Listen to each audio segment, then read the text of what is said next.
Hi, எண்ணம் போல் வாழ்க்கை. நான் உங்கள் பிரகனி.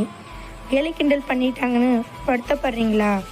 அப்போ இந்த பதிவு உங்களுக்கானது. ஒரு ஊரில் 2 ஃப்ரெண்டு இருந்தாங்க.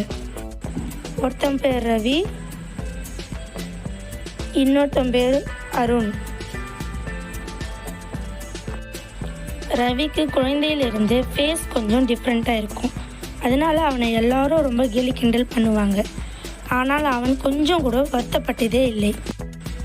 ஒரு நாள் ஒரு கும்பல் ரவியை ரொம்ப கேலி கிண்டல் பண்ணிட்டாங்க. அவன் உடனே அவன் பேக்கில் இருந்த டைரியை எடுத்து பார்த்து தன் மனதை தேர்த்தி கொண்டான்.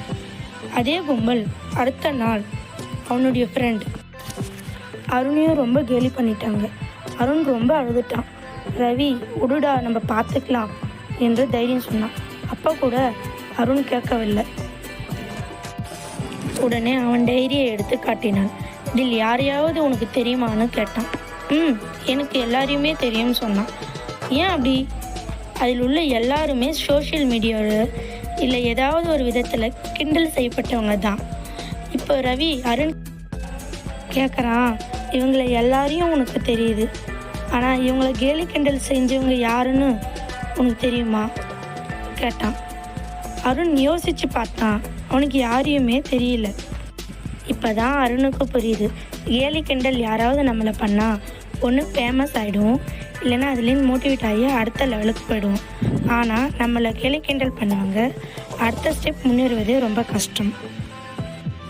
இது போல் தாங்க நம்ம வீட்லேயும் வெளியிலையும் நிறைய டிமோட்டிவேஷன் இருக்குங்க. அதெல்லாம் நம்ம தள்ளி வச்சுட்டு அடுத்த ஸ்டெப் முன்னேறி போயிட்டே இருக்கணும். இந்த வீடியோ உங்களுக்கு கொஞ்சமாவது ஹெல்ப்ஃபுல்லாக இருக்கும்னு நினைக்கிறேன். Thanks to all.